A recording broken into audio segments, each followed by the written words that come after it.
اسی موضوع پہ اور دیگر موضوعات پہ بات کرتے ہیں.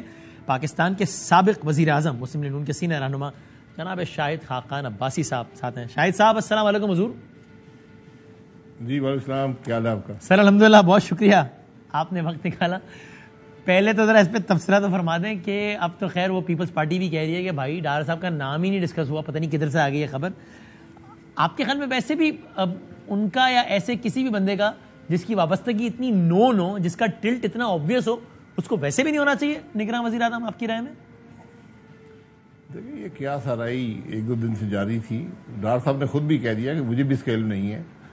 تو ہم بھی سب ٹی وی پر سے ہی سنتے ہیں کہ آج یہ نام ہے، کل وہ نام ہے. تو اگر ایک وزیر جو آج ہیں اور سینیٹر بھی ہیں تو میرا خیال ہے بڑا مشکل ہوگا کہ وہ نگران وزیر اعلیٰ ہو سکیں، کیونکہ جو الیکشن ہونے ہیں وہ اسی دور میں ہونے ہیں. اور اگر ایسے شخص ہوں جو آج حکومت کے اندر ہیں تو پھر بڑا مشکل ہوگا الیکشن کی سینکٹریٹی کو مینٹین کرنا. بہرحال ڈار صاحب نے خود بھی کہہ دیا کہ اگر مجھے جماعت یا اپوزیشن یا حکومت میں ذمہ لگائے گی تو میں حاضر ہوں. لیکن یہ مشکل کام نظر آتا ہے. میرا خیال ہے اس بات میں کوئی حقیقت تھی نہیں. یہ کیا سرائی شروع ہوئی اور سب اس پر کامنٹ کرنے شروع ہو گئی. صحیح ہے. ایک کچھ عرصے پہلے آپ لوگ کا بھی جو گروپ ہے آپ کے والے سے بات چلی تھی، ایسا ممکن ہے کسی بھی اسٹیج پہ کہ آپ یا مفتاح صاحب یا ایسا وہ کسی پوزیشن پہ نگراں سیٹ اپ میں کچھ، یا بالکل ایسی یہ بھی ایسی بات ہے عوام میں؟ نہیں دیکھیں، نگران سیٹ اپ کا فیصلہ کرنا ہے وزیر اعظم نے اور لیڈر دی اپوزیشن نے، جو بھی مولانا حمداللہ صاحب نے بھی کہا یہ وہی فیصلہ کریں گے. تو پرائم منسٹر صاحب لیں گے اعتماد میں جو کولیشن پارٹنرز ہیں، اور راجہ صاحب لیں گے جو ان کے اپوزیشن کے پارٹنرز ہیں. وہ کون کون ہے؟ وہیں سے آئے گا. اس کے اندر بہت سی جماعتیں ہیں جو انڈیپینڈنٹ لوگ آئے ہیں. اس کے اندر باپ پارٹی ہے، ایم کیو ایم ہے، اس کے اندر ایم کیو ایم تو ٹریجری میں ہے، تو ایم کیو ایم کو تو پرائم منسٹر لیں گے نا، وہ تو امیر الحق صاحب وزیر ہوں گے. جی اے این پی ہے، مختلف جماعتیں وہاں پر ہیں. پی ٹی آئی ہے اس میں؟ نہیں، پی ٹی آئی تو موجود نہیں ہے نا. اگر وہ بیٹھے رہتے تو آج وہ لیڈرز اپوزیشن ہوتے، آج مشاورت ان سے ہوتی. Now they have lost the chance. تو اب لیگلی کوئی باؤنڈنگ نہیں ہے کہ ان سے بھی اس بات میں مشاورت کی جائے اپوزیشن لیڈر کے لیے؟ نہیں، بالکل نہیں. اگر کوئی ممبر ہے تو اس سے راجہ صاحب مشاورت کر لیں گے. سر ایتھیکلی ڈیموکریٹکلی ہونی چاہیے کہ چلیں اگر پارلیمان میں نہیں بھی ہے تو، لیکن بہرحال ایک پاکستان کی ایک سیاسی جماعت ہے جس نے ابھی تک رول کیا، ایک بڑی سیاسی جماعت ہے، تو ان کا بھی اعتماد حاصل ہو نگراں سیٹ اپ میں تو اچھا ہے، یا آپ سمجھتے ہیں اس کی بھی ضرورت نہیں ہے؟ اخلاقاً یا جمہوری حوالے سے بھی ضرورت نہیں ہے، یا ہو جائے تو اچھا ہے؟ نہیں، جو ہاؤس میں بیٹھے نہیں ہیں، لیڈر آف دا اپوزیشن کو ووٹ نہیں دیا یا اس کے فیصلے میں شامل نہیں ہوئے، تو پھر وہ حق انہوں نے خود ہی چھوڑ دیا نا. اچھا، تو اب کوئی رائٹ نہیں تھی. آپ کی رائے میں سیاسی تجزیے میں جو بھی نگراں وزیر اعظم آئے گا، اللہ جانے کون آئے گا، وہ 90 دن کے لیے آئے گا یا بس اللہ ہی جانے کب تک کتنے دنوں کے لیے آئے گا؟ دیکھیں، آئین تو 90 دن کہتا ہے، لیکن یہ جو پنجاب اور کے پی کے الیکشن میں ہوا ہے اس کے بعد ہر قسم کے شک اور شبہ پیدا ہو گیا ہے پورے پروسیس کے بارے میں. اس کو دور کرنے کی ضرورت ہے. اب ایک ایشو ہے جو سینسس کا ہے، لیکن یہ معاملہ جو ہے وہ چیف الیکشن کمشنر کے حوالے ہے کہ وہ کس طرح الیکشن کرواتے ہیں. آئین جو ہے وہ ان کو اختیار دیتا ہے کہ الیکشن کیسے کروائے. آپ نے کہا آئین تو 90 دن کا کہتا ہے، لیکن جو پنجاب میں ہوا اس کے بعد کچھ بھی ہو سکتا ہے، یعنی یہ بڑا آبویس ہے کہ پنجاب میں جو کچھ بھی ہوا ہے وہ آئین سے ماورا ہی ہوا ہے. نہیں، پنجاب میں ہوا، کے پی میں ہوا، آئین سے ماورا ہوا. آئین سے ماورا نہیں ہے. میں اس میں یقیناً جو رول سپریم کورٹ کا رہا ہے اس کو آپ کو ریویو کرنا پڑے گا، کیونکہ سپریم کورٹ نے پنجاب کے لیے اور قانون اختیار کیا، کے پی کے لیے اور کیا، اور خود وہ اختیارات لے لیے جو پارلیمان کے تھے اور الیکشن کمیشن کے تھے، اور ساتھ ساتھ جو بنیادی سوال تھے سارے معاملے کا اس کا جواب نہیں دیا. اور وہ سوال یہ تھا کہ کیا اسمبلیاں آئین کے مطابق تحلیل ہوئی ہیں یا نہیں ہوئی، یعنی آئین کی تشریح انہوں نے نہیں کی. یہ بڑا امپورٹنٹ سوال تھا اور یہ مستقبل کے لیے بہت سے فیصلے کر دیتا. یہ موقع انہوں نے گوا دیا. اور ساتھ ہی جو سینکٹریٹی تھی ان کے فیصلوں کی کہ جو الیکشن جو بینچ تھا جس نے یہ فیصلے کیے وہ خود متنازع بن گیا.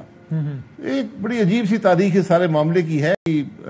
جوڈیشل ہسٹری بہت سے ایسے فیصلوں کی گواہ ہے اور یہ کبھی بھی ملک کے لیے مثبت ثابت نہیں ہوئے. سر آپ کی رائے میں الیکشن کے لیے مقابلہ تگڑا کن دو پارٹیز کے درمیان ہے اگلے؟ دیکھیں مین 3 پارٹیز ہیں پاکستان میں. PMLN ہے, PTI ہے, پیپلز پارٹی ہے. یہ 3 بڑی جماعتیں ہیں ملک کے اندر.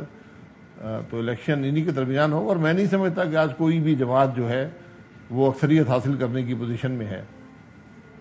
یعنی یہ تینوں میں سے کسی کا بھی وزیر اعظم آنے کا امکان ہے؟ جی تینوں میں سے کسی کا بھی جو کولیشن بنے گا اسی کا ہوگا. میں ایک لوز کولیشن دیکھتا ہوں, ایک ویک کولیشن دیکھتا ہوں مستقبل میں. which is good or bad for parliamentary democracy? نہیں, it is good for parliamentary democracy. اچھا, پارلیمنٹری ڈیموکریسی خاص طور پہ ہمارے ماحول میں اکثریت جو ہے وہ کافی منفی اثرات رکھتی ہے. آپ نے دیکھا کہ 2/3 اکثریت کی حکومت 97 میں بنی تھی جی جی, اور حکومت بالکل نہیں چل سکی کیونکہ ایک مزاج ہوتا ہے ایسے ماحول میں, وہ جمہوری اقدار کی نفی کر دیتا ہے. خود حکومت کا مزاج بہت آمرانہ ہو گیا تھا یا عامر نے حکومت کو گھر بھیج دیا؟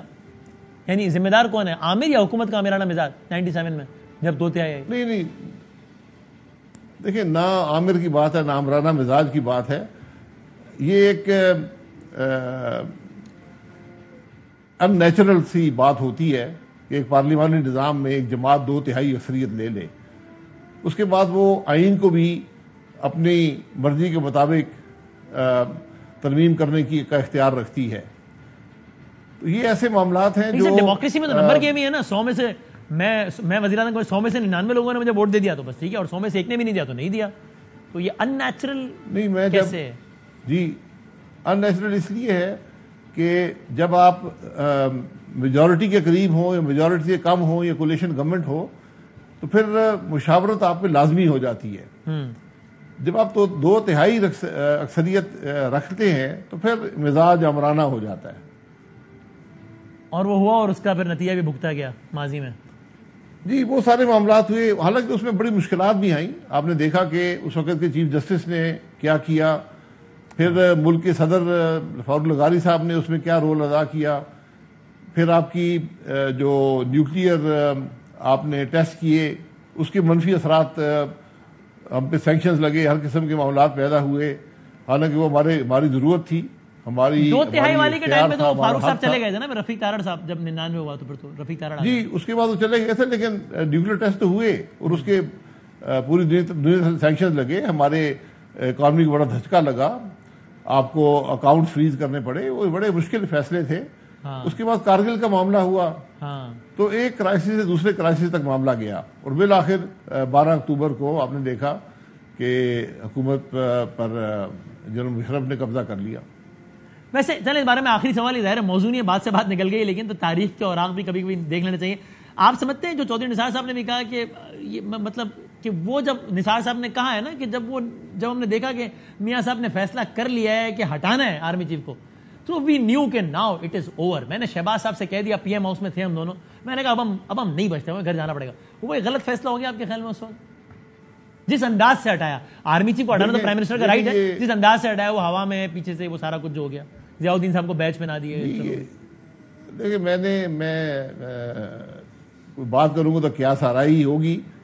اس بات کا جواب کہ اس دن کیا حالات پیدا ہوئے کہ وزیر اعظم صاحب نے آرمی چیف کو ہٹایا, یہ بات صرف میاں نواز شریف ہی جانتے ہیں کہ یہ فیصلہ کیوں کیا گیا.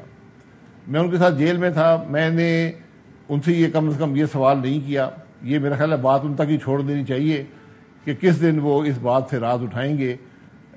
لیکن میرا ذاتی خیال یہ ہے کہ دونوں طرف کچھ ایسے باتیں پہنچائی گئیں پرائم منسٹر صاحب کو بھی اور آرمی چیف کو بھی کہ یہ جو ایک ٹینشن تھی اس وقت ماحول میں وہ اس کو بڑھا دیا گیا اور بالآخر پرائم منسٹر صاحب کو یہ فیصلہ کرنا پڑا. صحیح.